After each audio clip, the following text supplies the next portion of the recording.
पे धन सामान लेके आ चुकी है। जैसे ही सुनी अम्मा कथा सुन रही थी।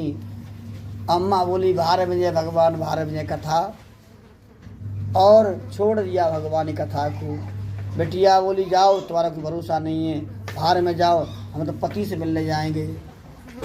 अब तो भैया जैसे ही पहुंची, परमात्मा ने श्राप दे दिया, बेटी जा तेरा पति दिखाई नहीं मिलेगा।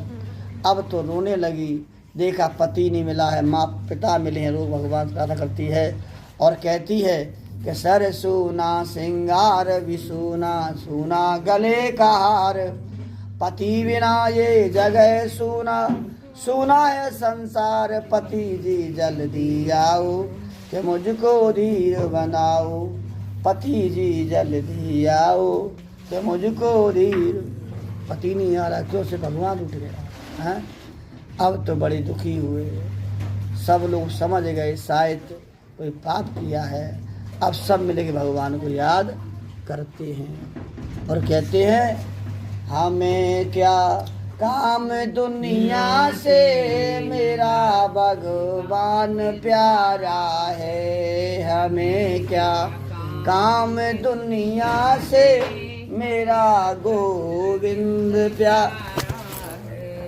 लोगों के लाख सहारे है, मेरा गोविंद प्यारा, हमें क्या काम दुनिया से, हमारा गोविंद प्यारा है। आज भगवान का नाम लिया है तो भगवान आकाशवाणी होती है, कहते हैं सेठ तेरी बिटिया पत्नी कथा छोड़ के आई है, इसलिए लीला हुई है, अगर जाके प्रसाद पाले, कथा सुन ले, उसका पति मिल जाएगा। दोनों गई, पैच हुए, माफ़ी मांगी, भगवान ने उसका पति वापस कर दिया है।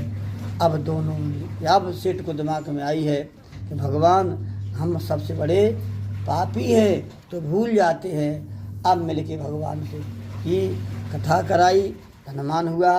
ये सब कथा शिक्षा देती है कि हम कितने मतलब ही नहीं होने चाहिए। जब मतलब पड़ता है भगवान या करते हैं, अब मतलब नहीं पड़ता भगवान भूल जाते हैं। निर्बल जन्म सोई मई पावा, और मोह कपट से छिद्र न भावा। जिनका मन सरयू नदी की तरह है, कोई प्राप्त कर लेता है, जिसके पेट में छल कपट है, वो प्राप्ति मुझे नहीं कर पाएगा। इसलिए हमें निर्बल भाव से भगवान करना चाहिए और कथा सुननी चाहिए। ये रक्षा करेंगे बाला गोविंद भगवान की। नारायण नारायण नारायण बद्री नारायण।